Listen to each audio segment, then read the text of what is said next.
Στο μεταξύ, να ξεκαθαρίσει το θολό τοπίο αναφορικά με την μετατροπή των δύο ζαχαρουργείων Ξάνθης και Λάρισσας σε μονάδες παραγωγής βιοεθανόλης, ζητάει η Νομαρχιακή Επιτροπή Πασόκ Ξάνθης. Μετά την ανάρτηση στην ιστοσελίδα της αμερικάνικης εταιρείας CSL West Investment, η οποία πανηγυρίζει για την ανάληψη του έργου, θέμα που έφερε στη δημοσιότητα η νομαρχιακή αλλά και απόφαση από πλευράς βιομηχανίας, η οποία κήρυξε το διαγωνισμό άγωνο. Για απευθείας συζητήσεις με τους ενδιαφερόμενους, θέτει σειρά ερωτημάτων που έχουν να κάνουν με τις διαδικασίες οι οποίες διεξάγονται σε ένα περίεργο σκηνικό. Το θέμα της μετατροπής των εργοστασίων Ξάνθης και Λάρισσας σε μονάδες παραγωγής βιοεθανόλης και το περίεργο σκηνικό που στείνεται γύρω από την όλη υπόθεση φέρνει εκ νέου στο προσκήνιο η Νομαρχιακή Επιτροπή Πασόκ Ξάνθης. Όπως σημειώνει στην ιστοσελίδα της, μετά τις αποφάσεις της διοίκησης για το άγωνο του διαγωνισμού και τις απευθείας συζητήσεις με τους ενδιαφερόμενους επενδυτές, ανακύπτει σειρά ερωτημάτων και ειδικότερα. Η απόφαση αυτή του Διοικητικού Συμβουλίου δεν σημαίνει επαναδιαπραγμάτευση των όρων. Ποιος τη ζήτησε ή ποιος την επέβαλε?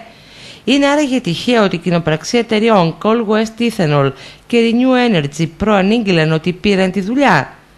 Έχει κάποια σημασία ότι πρόεδρος της Coal West Investment Corporation, μέλος της οποίας είναι και η Coal West Ethanol, είναι ο James Κακριδάς, ο οποίος είναι και πρόεδρος της Επιτροπής Πολιτικής Δράσης Δύναμης, η οποία, από ό,τι λέει και ο ίδιος, έχει δώσει πάνω από 50 εκατομμύρια δολάρια σε πολιτικές χορηγίες στις Ηνωμένες Πολιτείες. Είναι αλήθεια ότι εκ των εταίρων στην κοινοπραξία Renew Energy συνεργάζεται σε συνεχή βάση με την Utica Energy LLC, τις οποίες τα εργοστάσια έχουν αντιμετωπίσει συχνά προβλήματα παραβάσεων της αμερικανικής νομοθεσίας σχετικά με την προστασία του περιβάλλοντος?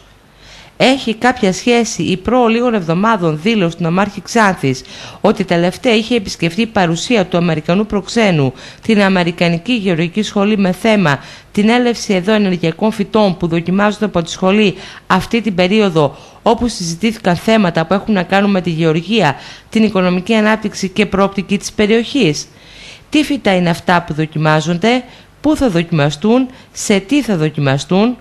Τέλος, η Νομαρχιακή Επιτροπή Πασόκ Ξάνθης ζητά από την κυβέρνηση να ξεκαθαρίσει το θολό τοπίο, κάτι άλλωστε που ζητούν και οι εργαζόμενοι, οι οποίοι σημειωτέων με νέο εξώδικό τους προειδοποιούν ότι όλες οι δικαιοπραξίες της ελληνικής βιομηχανίας ζάχαρης, συμπεριλαμβανομένων και ενδεχόμενων απολύσεων, θα είναι άκυρες αν δεν προηγηθεί η απαιτούμενη πληροφόρηση και διαβούλευση.